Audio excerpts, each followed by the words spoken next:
the streets of Chicago. I'm from the streets, and this is what's up, look. Bullet one right there. Still fresh and kind of looking ugly. Where the Midwest I was banging, I was hanging, and I was slanging. meets the Wild West. You gotta kill me. I refuse to die. On the South Side, one gang, the Satan Disciples, rule supreme. Them Satan Disciples up in this. I've seen people get shot in the head right in front of me, dying in my arms.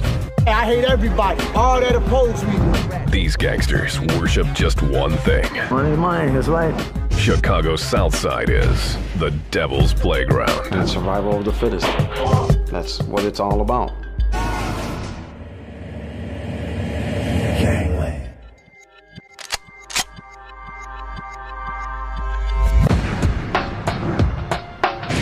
Chicago, a city of haves and have-nots. The famous Gold Coast stretches along Lake Michigan, glistening with high-rises and luxury shopping.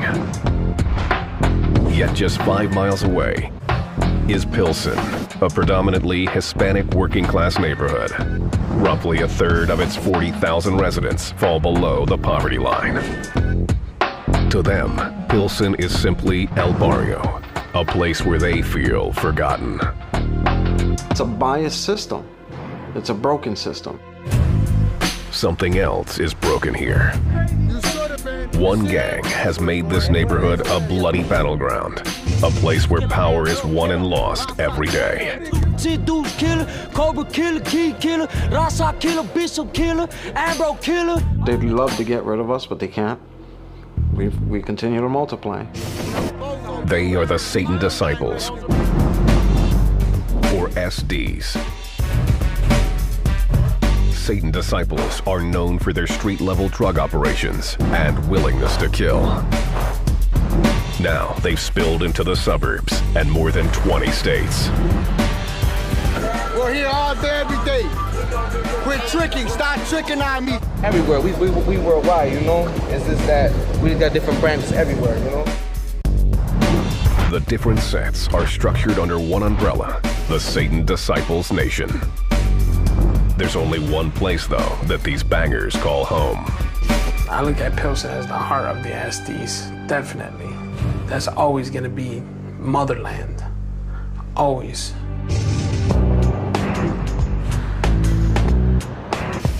"33-year-old Wicked D knows these streets well.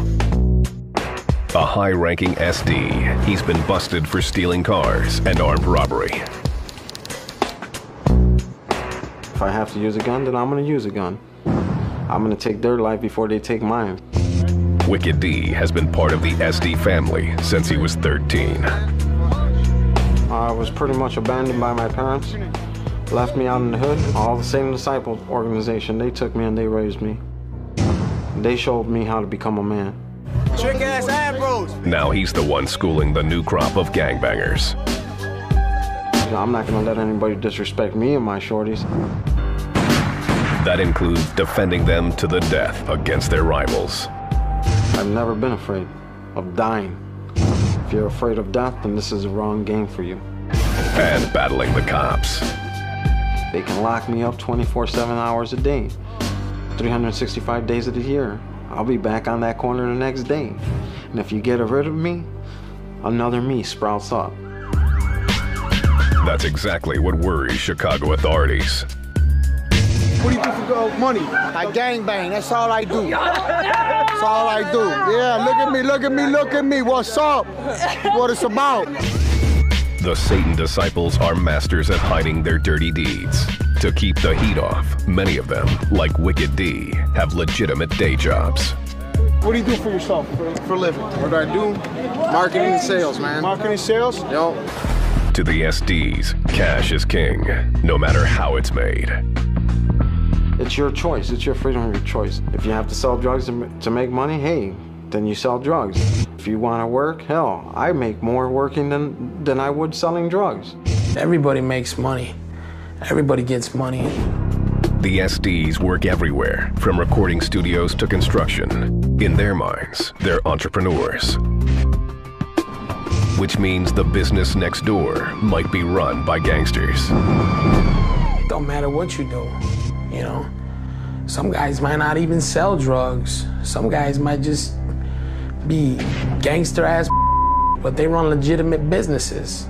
I've had gang members that work in the Foot Locker. I've had gang members that sell real estate. It just depends on the individual. The SDs believe their way of banging is better than most. We're the only organization in this country that has free enterprise. The Chicago PD agrees that some of the SD businesses are legit. But so were many establishments of the city's best-known gangsters, Al Capone and the Mafia. Everybody knows how they started and, you know, how they got the money to legitimize their businesses. Like the mob, these demons aren't afraid to go after anyone who threatens their livelihood, even law enforcement. They like intimidation. There was a sheriff who made a complaint, and they tried to set his car on fire. This what it's about. It's all day love, money, get dope, hoes, kill. Age 11, man, I got shot with a all 45 day. ever since. It's a violent game the Satan disciples play. And as this gangster knows all too well, it comes with a price. You think you're bad, there's always someone badder out there. Bobby is one of the SD's highest-ranking members. The gang was his birthright. I mean, my brother was an SD. My uncles were SDs. To Bobby, banging seemed natural. His parents saw things differently. My mom didn't like it, period. She didn't raise me like that, but it's just, you know, just the way is. Her fear was justified. In March 2002, Bobby's older brother Ernie was with another gangbanger smoking water. Guys used to smoke it in squares or in joints, you know, smoke it, get all up. It was like a bad whack high or something. A high so bad, it was deadly. One of his friends, you know, got high, smoking some water, you know, had a bad trip, shot him in his head, behind his back, you know. So he died, you know, being with some up-ass drug addict. Then a year later in 2003, Bobby's younger brother Lorenzo, also an SD, ran into trouble. Lorenzo's crew was hanging with the maniac Latin disciples, allies of the SDs, when an argument broke out. So my brother got into it, you know, started whooping on them, you know. It would be the last thing that Lorenzo ever did. And it just so happened that this dude, he was a coward in his heart. He went and got a pistol, shot my brother. Bobby has lost 2 brothers to gangbanging. That's just life when you run with the Satan disciples. Nobody can imagine nobody they love being dead. It is what it is, bro. It is what it is. I mean, we joined this when we were young, knowing. I knew what I was in for. Bobby hasn't lost just his family over the years. In 1993, he became friends with Danny Valencia, aka Gizmo, a promising up-and-comer who was considered a brother by all. Giz was family to everybody. If you were righteous and you were down and you were not a bogus dude, or if you were not a bogus crew, Giz was there. That brother was there for anyone. And he showed love to you no matter what. At only 21 years old, Gizmo was a natural leader. He was a gangster. He was a gangster. He didn't back down from nobody. He was only about 5'4", 5'5". He was like Napoleon, pretty much. He was an up-and-coming rising star. He was a righteous brother. Gizmo had the respect of several gang chapters and was viewed by many SDs as the man who would eventually become their leader, the king of all the Satan disciple nation. When Giz was here, we were all together, the whole nation, the whole SD nation. That's what the beautiful thing was about it. You know, we were all together, we were all one. The SDs were united. But that unity and Gizmo's rise to the top was never a sure bet. He didn't deserve, you know, for what happened to him to happen to him. But shit happens. It's the name of the game.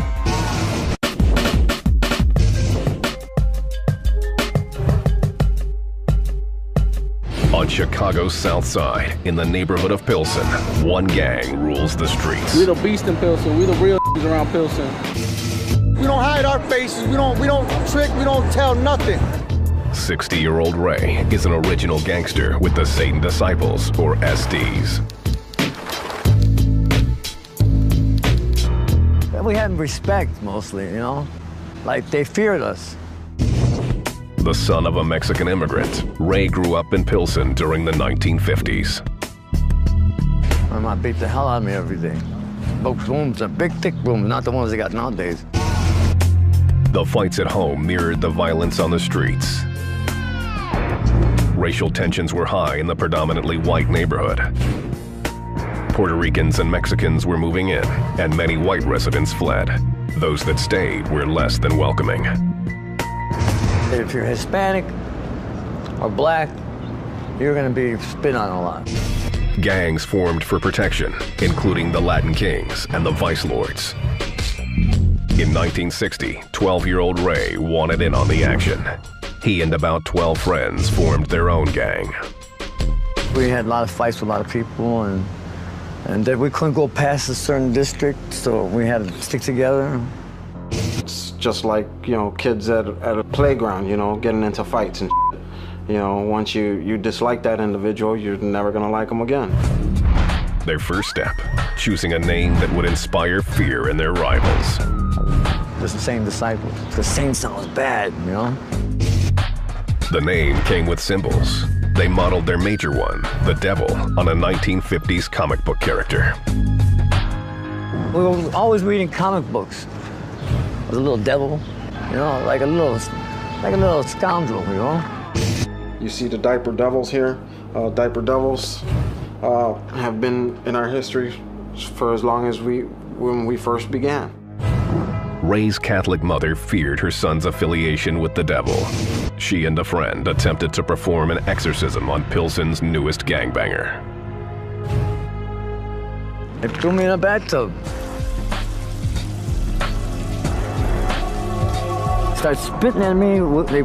They drank whiskey and spitting at me and had cigars and blowing cigar smoke all around me. They rubbed raw eggs on me and they broke the egg. The egg, I swear to God, turned black. Had evil in me, like the devil was in me because of that name and everything. From the beginning, the Satan Disciples had one prime enemy, the Latin Kings, who were based just a few blocks away. That's where the started. I mean, that's where the Kings, they started on 26th Street. The Latin Kings and the Satan Disciples held territories very close in proximity to each other. So they were competing for the same recruitment pool for getting new members of the gang. But a bigger war was brewing, one that would put an end to Ray's battles on the streets. In 1964, the Gulf of Tonkin incident propelled the United States into a military offensive that would eventually become the Vietnam War. To Ray's mother, it served another purpose. In 1967, she enlisted her son with Uncle Sam. She ran over there. She ran and took the bus over there and flew over there and said, "Get him out of here." Ray gained membership in a new kind of club, the Marines. Instead of fighting the Latin Kings, now he was battling the Viet Cong. And that's it. Signed me up. I went in 67. Came out like in 71. Ray returned from the jungles of Vietnam to find that the gang had changed. During his absence, the Satan Disciples had grown to about 60 strong. They were harder, tougher, selling pot and carrying guns. Ray, now a former Marine, wasn't impressed. He officially broke ties with the gang. I think the punks, they ain't got no balls. They sell drugs, that's what it is. Throughout the 70s, the Satan Disciples grew stronger. Cops began cracking down on the SDs, busting them for selling narcotics. The SDs soon found themselves in Illinois prisons, along with the Latin Kings. They realized they were outnumbered. So in 1978, the SDs became part of the Folks Nation, a syndicate with the Gangster Disciples and other Chicago street gangs as members. You're a Satan Disciple, you're a part of the Folks Nation. And that's how it's kept, in order to protect ourselves, ensure our own protections. It's from within the Folks Nation Alliance that the SDs became more organized. Taking a page from their new allies, they wrote a constitution, one that included a unique code, number 7. It spelled out that free enterprise is permissible and, encouraging independent business. Free enterprise, any way to better yourself to make a living. The other gang constitutions, they don't speak of making money. It's not addressed. The Satan Disciples also set up bank accounts. The money was to be reserved for either bonding out a gang member or for a crisis within the gang. As the 1980s dawned, the gang began branching out into Chicago's poor neighborhoods, spreading its brand of capitalism. Those same areas, where they lack economic stimulus. While some members got legitimate jobs, the rest sold drugs. For the most part, that is what keeps them together, is the drug business. The Satan Disciples created a structure to control the flow of money. Cash flowed from street dealers to the set bosses, eventually all the way up to the king. Once you sell narcotics, yes, you're gonna be making money for yourself, but also you're gonna have to pitch some back in. You're gonna have to pay something back to the gang.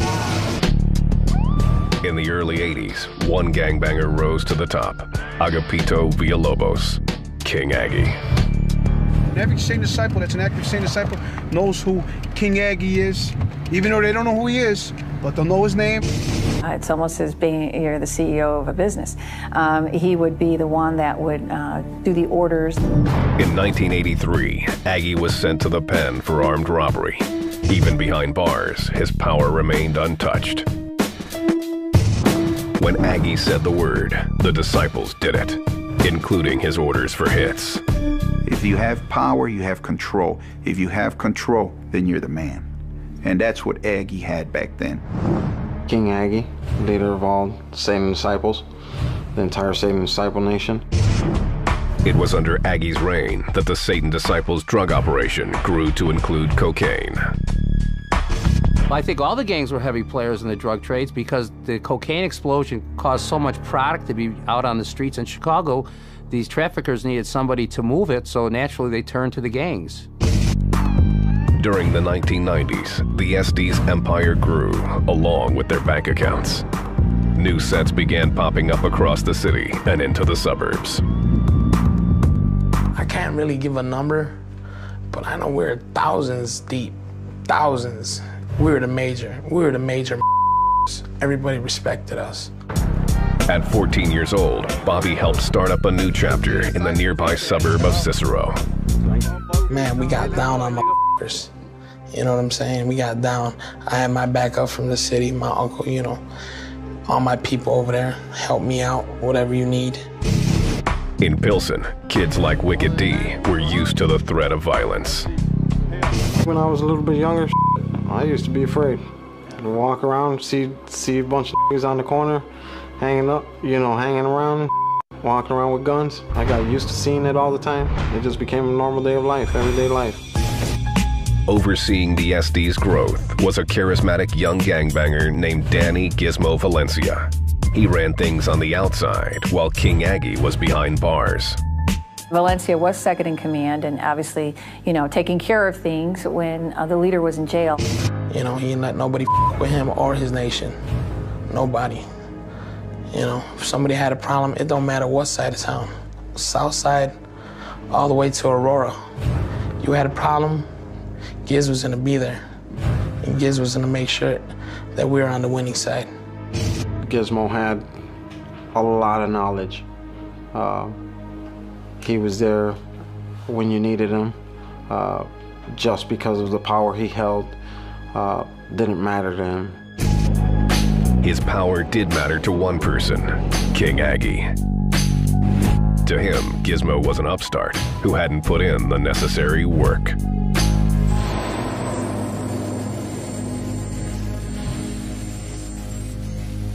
You just come out of nowhere, you know. These guys are.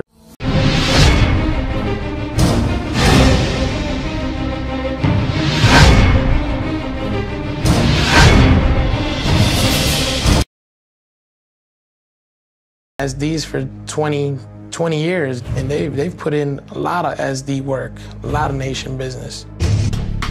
After 12 years behind bars, Aggie was released from prison in April 1995. Now 40 years old, he expected to assume his place atop the SDs, but things had changed in his absence.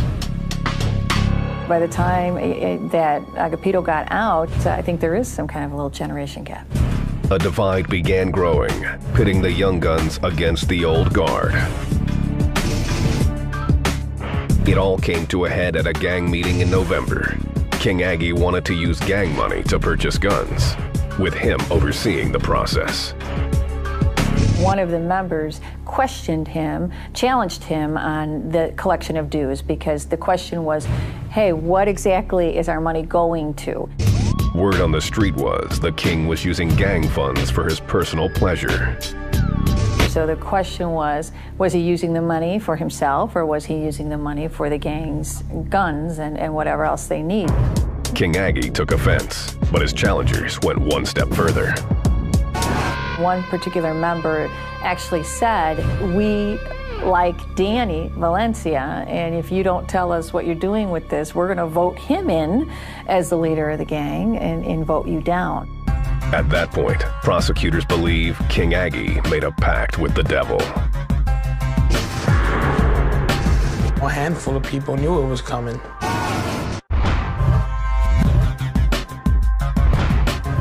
For more than 40 years, the notorious Satan Disciples, or SDs, have terrorized Chicago's South Side neighborhood of Pilsen. On building after building, they claim their turf with tags.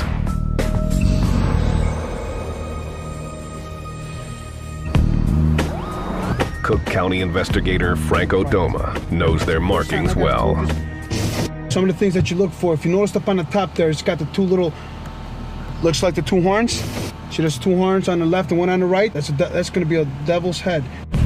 On a nightly basis, Doma does a dangerous dance with the SDs, patrolling the dark streets for trouble. What's up, guy? You're just the one I want to see, man. Come here.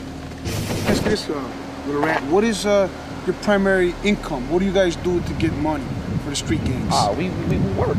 You know, what kind of jobs you do? Working, you know, factories. Factory, just accommodate work like everybody else does? Yes, sir. And then what do you guys do in your spare time? You do what? Just come out here and hang out like everybody else, you know, serve and protect like y'all do. Serve and protect from? All oppositions. What's your name, shorty? What's your name? What's this? Little Scooby. Come here, shorty. Turn around this way. Little Scooby. You want to see that bullet over him? I got here a bullet hole from a rival gang member. At this point, he doesn't know who did it. Yeah. He doesn't. Look, you need stitches. Why don't you go to the hospital? I already went. Went in Bogus Cook County. That's what it is. Hey. Went in right there. The Satan Disciples' colors are yellow and black and can be seen everywhere you look. I can spot a member if he's a member of an organization. I can spot him a mile away. The more hardcore ones came out with their shirts. Representing the gang. Hey, I hate everybody. All that oppose me. If you ain't an SB, get it. A lot of street gang members, when you confront them with their gang affiliation, they deny it. However, with the Satan Disciples are always more than willing to admit to their gang affiliation. The SDs use a repertoire of sinister hand signals when they represent. Lock it in. Oh, bam, bam, bam. We throw up the pitchfork, and then we come back around and make the SD. Boom, you shake up, show respect, throw up the fork right there. You lock it back in for the S and the D right there. You throw up the forks right there just to show love right there. Their ink is full of devilish imagery and is the gang's biggest source of pride. You name it. Pitchforks, the shield of the SDs. Nieves, a tattoo artist, is one of the Satan Disciples' legitimate businessmen. Although he asked us not to show his face, he did allow cameras a rare look inside the inner sanctum, his tattoo parlor. In this Pilsen area, the Chicagoland area, you see a whole lot of crazy every day. Nieves got into tattooing while he was locked up. At age 14, he was gangbanging on Chicago streets. Before long, he got picked up by the cops. I was locked up for a bunch of crazy stuff when I was young. He did his bid in the Illinois Youth Center in St. Charles, struggling to fill the hours until a cellmate showed him how to make a gun.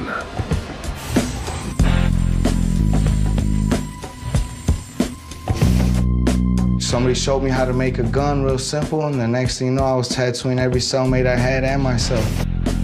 And ever since then, I just been doing it and doing it. For Nieves, death is just a reality of being a disciple. Yep, family, yep, people that I've grown up with and seen, known them since they were real young babies and seen them in caskets. Tattooing allows Nieves to honor his fallen brothers and strengthen the SD's street cred at the same time. I like when people come and tell me, oh yeah, I seen your work over here, or I seen this guy. They both got my work in there, so now they got something in common, you know? Through the years, the Satan Disciples mascot has changed with the times. It was more Baby Devil, and like now with the generation all in the hip hop and all that, it's more like Hip Hop Devil. You could put them doing all kind of evil ass shit. With the 6 points, with his thing, the actual guy. SD tattoos aren't easy to earn. You've got to be affiliated. Some join out of choice, others from necessity. I know a kid that was recently shot, probably a month ago, in the head, just because he lived in the hood. And coming out of the hospital, he became a member of the SDs. And now they're gonna feel his wrath. They started it, and we've gotta finish it. Getting initiated into the SDs isn't for the weak. They don't just take anybody, you know what I'm saying? We take brothers with heart, you know? Having heart requires surviving an initiation rite where the newcomer is violated.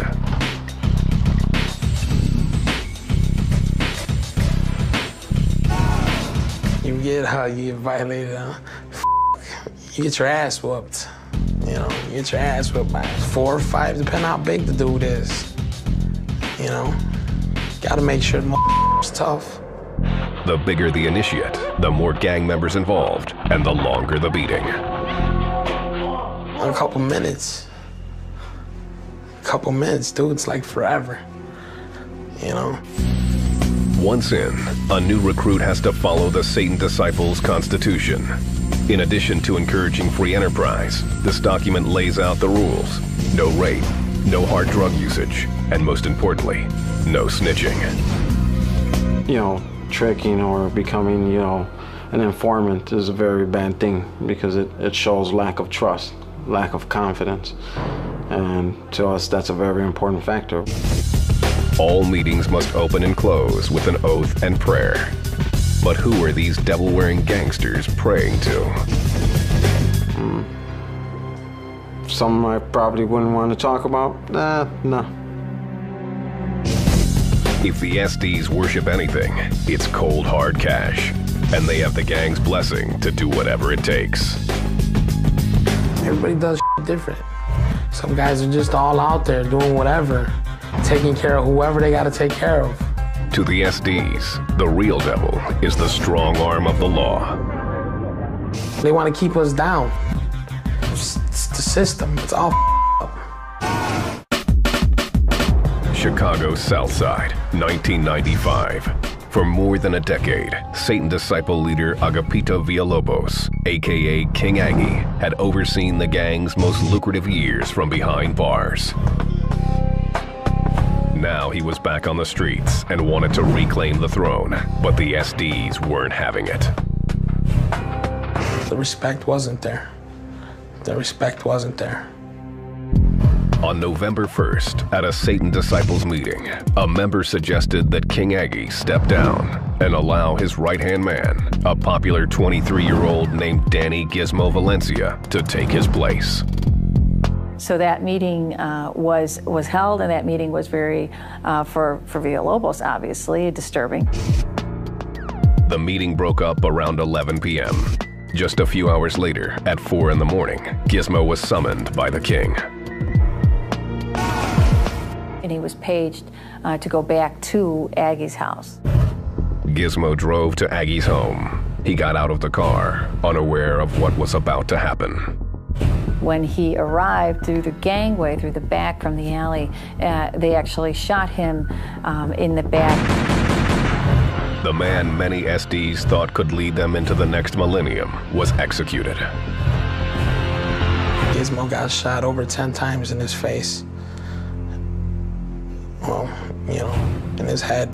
They either had the gun right up to his head or, you know, within a foot from his head, because there was actually stippling around the wound, which indicates close-range firing. I just know he got shot a lot of times, and he died a horrible death, and he didn't deserve it. Witnesses told police that the shots came from the neighboring alley. They also provided a motive. What we learned, again, from witness who overheard a conversation, Valencia was going to be hit that particular day because Villalobos wanted him hit. Chicago authorities charged 3 high-ranking Satan disciples with first-degree murder. King Aggie, the godfather of the disciples, was one of them. He skipped town, though, before police could arrest him. 6 months later, the king was picked up in Dallas, Texas, and extradited back to Illinois. In the ensuing trial, one shooter, named Vicious Trejo, was convicted and sentenced to 30 years in prison. The other defendants, including King Aggie, walked after a key eyewitness changed her testimony. She, as we would say, she flipped us, so I believe the judge felt that her testimony wasn't enough to convict Villalobos beyond a reasonable doubt. The court may have found Aggie not guilty, but the Satan disciples had their own opinion. Whatever respect he had left, I guess that deteriorated. Whatever respect he had left, you know I don't respect him. The gang officially took King Aggie off the throne. So before he took the rest of the nation down, we decided to remove him. He had nothing else. He had no say-so in the mob. King Aggie went into seclusion, laying low in the Chicago area still to this day. But even with Aggie out of the picture, the damage to the gang was already done. This was the man, the Renaissance man, you know, pretty much.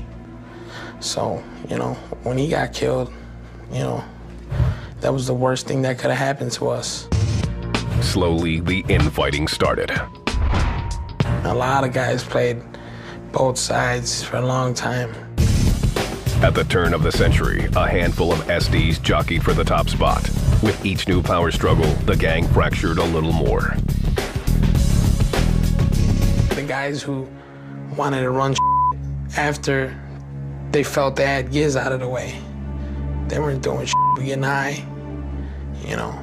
They were celebrating, but they should have been crying because everything was about to go down the drain. Everything. It's like anything else. You know, some guys try to step up to the front and take the leadership roles, but they can't. It's not the old pyramid, you know. It's now you've got many little pyramids, and those are the situations that, fortunately enough, police capitalize on. The Chicago PD began dismantling the Satan disciples.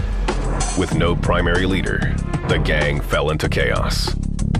Disarray, it puts them in a disarray because it's more so every man for himself type deal. There's no unity. When there's not a leader, there's not the loyalty, you know, and they're more willing to cooperate with the police now. What structure? There was no more structure. Everybody did what they want. Everybody went their own way. The more the SDs fell apart, the more vicious they became to one another.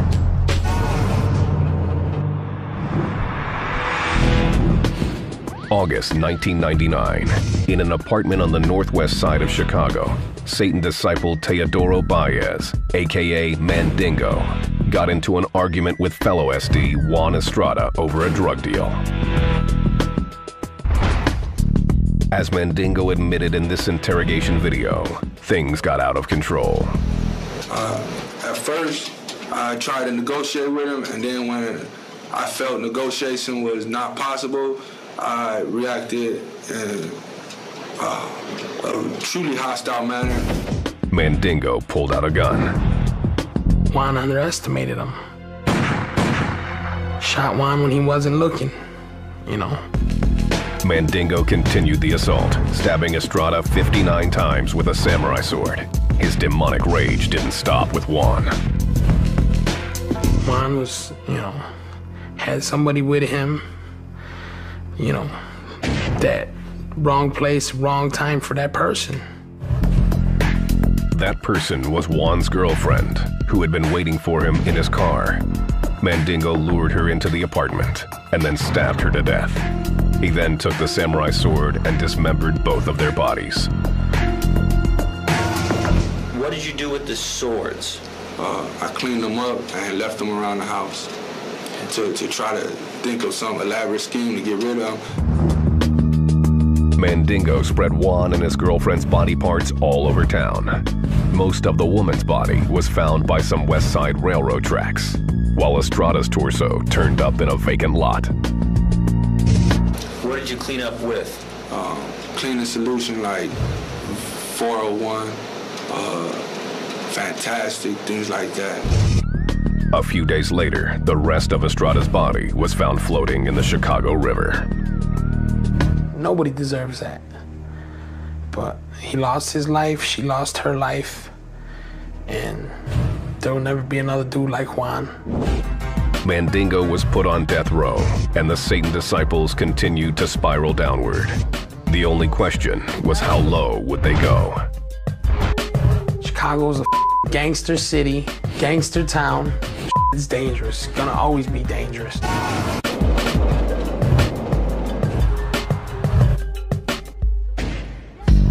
At the turn of the millennium, the Satan disciples were struggling. Nearly 5 years after Gizmo's murder, several potential chiefs tried to step up, only to fail. The individuals that tried to step up and take weren't liked by many other sections or branches of SDs. Just didn't work out. Either they're getting mixed up, wrapped up in drugs, selling drugs, who knows? But everybody had their downfall. The one gangbanger who had the best chance to lead was Tommy Parra, aka Tommy Gunn. Tommy Parra was very influential. He was a sharper individual. He took over the SDs, but his reign was short-lived. In March of 2000, in a housing area called Rockwell Gardens, federal agents launched an undercover operation codenamed Operation Rock. Slowly, they got inside of the SD's drug trade. We would pose as just regular middle class, you know, hardworking like factory workers, truck drivers. We get dirtied up, you know, and dirty our hands, you know, dirty our clothing. The undercover agents would enter the Rockwell Gardens building to make drug buys, usually purchasing pot or crack cocaine. The business was conducted in or around that stairwell. Once you get down to the stairwell, usually there was more people down there. They'd pat you down, they'd put hands on you, make sure you didn't have a weapon on you. You buy your narcotics, you're off to do another one. For more than 2 years, authorities built their case. Agents say Tommy Gunn was going outside the SD family to conduct gang business, supplying the gangster disciples with narcotics. All bets are off when it comes to money. A lot of times it's not about the gang turf, it's about making money, and it's about distributing either heroin, crack cocaine, marijuana, and that's what this group did. If you ask me, he didn't have any business with them, period. Shouldn't have had business with them. Using surveillance video and wiretaps, investigators tracked Tommy's every move. In September of 2002, they arrested him and charged him with drug trafficking. Then they found out something surprising. Tommy Parra, his father was a captain with the Chicago Police Department. While authorities say Tommy's father was clean, his son was deeply entrenched in the drug trade. He had connections with the Mexicans and the Hispanic narcotic traffickers, therefore was able to get various quantities of cocaine, soft cocaine, as in powder cocaine, as well as large quantities of marijuana. Tommy was convicted of numerous charges, including intent to distribute cocaine, and was sentenced to 25 years. The Satan disciples were in shock. He was a good guy, that's all I know. You know, he took care of his daughter. You know, he wasn't running around, you know, bogus. That's all I gotta say about Tommy. When he got taken down, the mob, everybody's knees began to buckle because they didn't know what was going to happen. Today, there is no confirmed leader of the Satan disciples. Chicago PD suspects someone is pulling the strings, but say he's hiding behind the shell of a business, waiting for the right time to seize control. Police will not discuss the suspect on camera. It's a power thing, you know what I mean? I'm the man in control. And who is actually in control? The Satan disciples claim this supposed leader doesn't exist.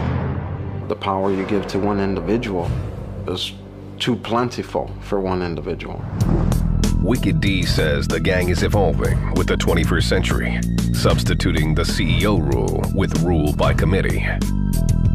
We actually have, a board of directors now that replaced that void, and it's been running a lot better than just by one individual. Regardless of who's actually running the gang, the Chicago police agree that the Satan disciples are still dangerous. Satan Disciples is still a viable threat, a very violent street gang, still actively engaged in narcotics trafficking and weapon sales. We're still a threat. We are still a threat. SDs will always be a threat to everybody. They've even brought their message to the internet, spreading their gospel far beyond the Pilsen neighborhood where they started. 1-8, what it's about right here, 18th and Oakley, all you ass, bitch ass niggas. Look at my face, I ain't hiding my face, 18th and Oakley side, oh. You go to different websites and you'll see they're flatly putting their colors out there on the internet. They're putting their nicknames on there. And while the SDs claim to be in control behind closed doors, on the streets of Chicago, it's a different story. Oh, they don't get along at all. They're very violent towards each other. This gang life is hard. It's crazy out here. You know what I'm saying, G? Nuts. See a lot of crazy out there. You see my face, I ain't hiding it. I believe I'll die for mine. I believe in this. And it's almost like the blind leading the blind, you know? Bobby is still a Satan disciple, but claims to stay away from the gang banging of his youth. I don't know, man. Some kids ruining their lives for something that they don't even know the meaning of. Today, he works construction for a former gangbanger and tries to put food on the table for his wife and kids. Give me a paycheck, you know, so I can take care of my family. I'll work for it. In his heart, he still supports the SD's core tenet, free enterprise. Man, it really ain't nobody's business how you make your money.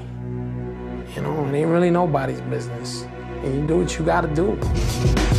People don't understand, man, where we come from. They just see a gangbanger, they see him as a piece of garbage. So, them, they don't give a I don't give a either.